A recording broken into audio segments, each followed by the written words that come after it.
Hello and welcome back to the Grade 11 ELA Unit 6 video series. I'm Elisa Ruffin with Leading Educators, and we are going to jump into the Week 6 Lesson 28 activities for today. Before we get started, let's recap what you've accomplished so far. On day 1, you began reading the story The Telltale Heart by Edgar Allan Poe. You engaged in a first read for the first half of the text, did some annotations, and made some predictions about how the story was going to end.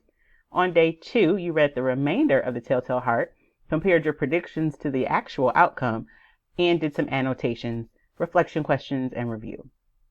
Day 3, you did a close read of the text, some additional annotations, and a special summary and ranking activity called Literary Dominoes.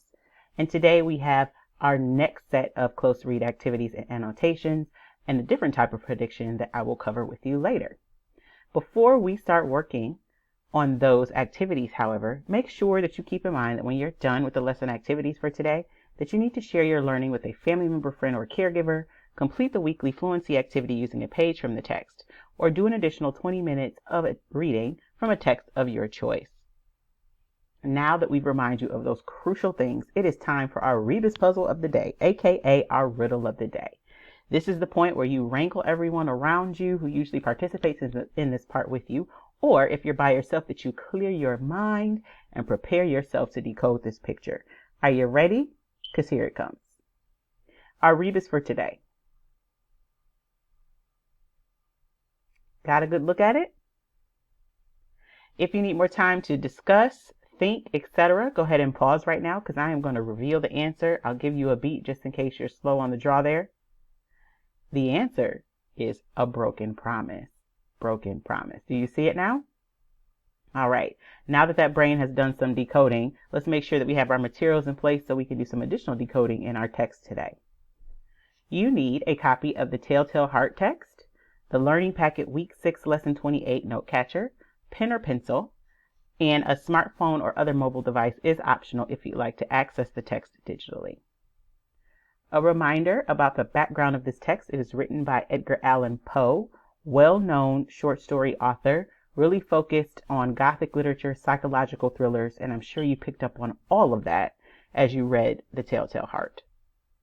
As with the other texts that we've read so far this unit, we are focused on the essential question, what do stories reveal about the human condition? And for this specific text, our guiding question is, what sinister parts of the human condition does the Telltale Heart reveal? And over the past few lessons, we've really been thinking through this idea of sinister. Our learning targets for today are: I can identify parts of the story that describe the character's appearance, action, and feelings. I can respond to the thoughts, feelings, and actions of the characters in the story, and I can explain the theme of the story. We are going to do our daily routine of read, think, talk, write, and close. And so today you're going to reread The Telltale Heart more closely and do the following annotations outlined in the think box: circling descriptive words or phrases, drawing quotation marks in the margins, and writing down thoughts or questions that you have about the author's word choice, tone, or portrayal of characters. You're going to talk with a family member, friend, or caregiver about the question, what do you think motivates a guilty person to confess? And you're going to provide some evidence from the story to support your answer. For writing today, you are going to address the following question: do you think the officers would have uncovered the crime if the narrator had not confessed? Why or why not? What evidence from the story makes you believe that? So make sure you provide it. And then finally, you are going to share your summary that you've written so far this week, share your summary of the story that you've written so far this week with a family member, caregiver, or friend, and then discuss your theory about the officers discovering the crime. Ask them whether or not they agree or disagree with you. And so this is why sharing the summary is critical, because your family, caregiver, or friend cannot have an opinion about your theory if they don't know the context of the story. Your summary is going to provide them that context. And I know it's a high quality summary and it's going to do just that. Before we launch into the remainder activities that you do on your own, I'm going to model a couple of them for you so that you're prepared. Remembering that as we're doing our annotations, we are circling descriptive words or phrases that paint a picture of the character's thoughts or feelings. We're drawing quotation marks in the margins alongside any dialogue between characters and describing your observations about the tone of the conversation, and writing down any questions you have about the author's word choice, tone, or portrayal of the characters. So circling, quote marks, and making sure we're writing down things. We're going to walk through each of those in a moment. But before we do, let's take a look at our close read from yesterday. If you'll notice, we circled some standout words here, descriptive words: nervous, dreadfully nervous, mad, haunted. And what we concluded was that the sum total of all of these words definitely painted a picture of a man who was like mentally on edge and not fully in control of his mind or emotions. Our quotation marks here mark what we consider to be dialogue between the narrator and the reader. So there's not much dialogue between characters. However, there are definitely places throughout the entire story where it seems the narrator is speaking directly to the reader. So we want to mark that as being important. And our observations or questions regarding the tone. One, overall, we definitely get a sense of desperation in tone by the language here. But also, because of the direct dialogue between the narrator and the reader, we're seeing that the reader almost becomes a witness to a crime. Like the reader is a part of the story as well. So now that we've laid that foundation, let's move on to the next part of the story and continue our close read. So we're going to pick up where we left off in the first paragraph that we just revisited. I'm going to read it, and then we're going to talk through some things that could be annotated from the close read point of view. He shrieked once, and once only. In an instant I dragged him to the floor and pulled the heavy bed over him. I then smiled gaily to find the deed so far done. But for many minutes the heart beat on with a muffled sound. This, however, did not vex me. It would not be heard through the wall. At length it ceased. The old man was dead. I removed the bed and examined the corpse. Yes, he was stone dead. I placed my hand upon the heart and held it there many minutes.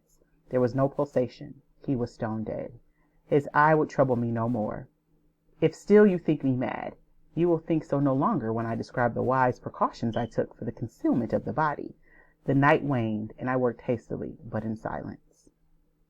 So now we know at this point we've picked up where we left off, and the deed is done.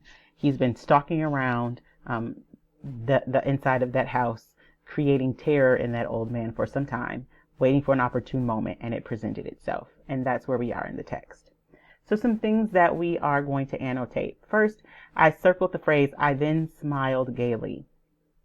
Just so you know, this particular phrase means he smiled happily, and he is enjoying this whole ordeal. So that gives you some insight into his state of mind as well. So this is not someone who, when engaged in the deed, seemingly has any type of regret, but is actually taking great enjoyment in it.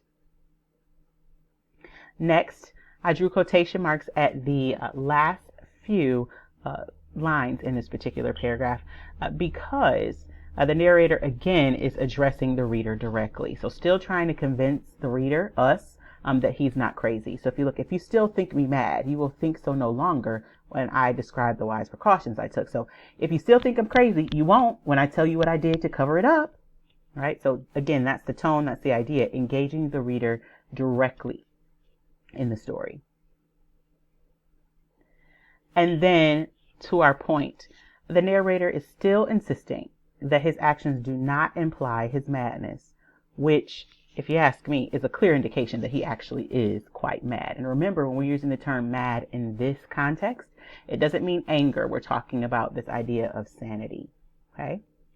So those are some examples of close reading annotations that you can do at the beginning of the second half of the text. And so now it is your turn. You are going to do and complete the close read for the second half of the story, circling, drawing, and writing based on the think guidelines and annotations. And you're going to have that conversation with your family member, caregiver, or friend about the question, what do you think motivates a guilty person to confess? And making sure you're providing evidence from the story to back that up. So we're going to pause right now and give you some time to work on those 3 activities independently, and then you're going to return to the video and I will walk you through the write and close activities for today. So go ahead and pause the video now. All right, ladies and gentlemen, welcome back. I hope that you had a really good conversation with your family member, caregiver, or friend, and that you have some really detailed annotations in your margins that are going to set you up for the activities for today. And as you know, often set you up for activities in the future. So in the write section today, your task is to answer the following question. Do you think the officers would have uncovered the crime if the narrator had not confessed? Why or why not? And provide evidence from the text to support your answer. So, if I am approaching this particular task, one of the things I need to take into consideration is the behavior and state of mind of the narrator. How likely would it have been that the crime would have been uncovered by some other means if he hadn't broken and lost it and confessed? So this is where your annotations from your close read will come in handy, because you're observing the thoughts, feelings, and actions of the character. And because you're familiar with this character's state of mind and the way he operates, you can really think about, is there another way he probably would have gotten discovered if he hadn't confessed, based on his behavior. So as always, when you're doing a prediction, and that's what this is, you want to anchor that in the evidence from the text that's going to kind of push you in a certain direction. Okay, so I want you to think about that. Make sure you're anchoring your prediction in the text. The other thing that will help you, in addition to your annotations, are your responses to the literary dominoes activity. That would be a really good place to start. So if you remember from yesterday, you started with the end of the story and you worked your way backwards, identifying every single preceding event that led to that point.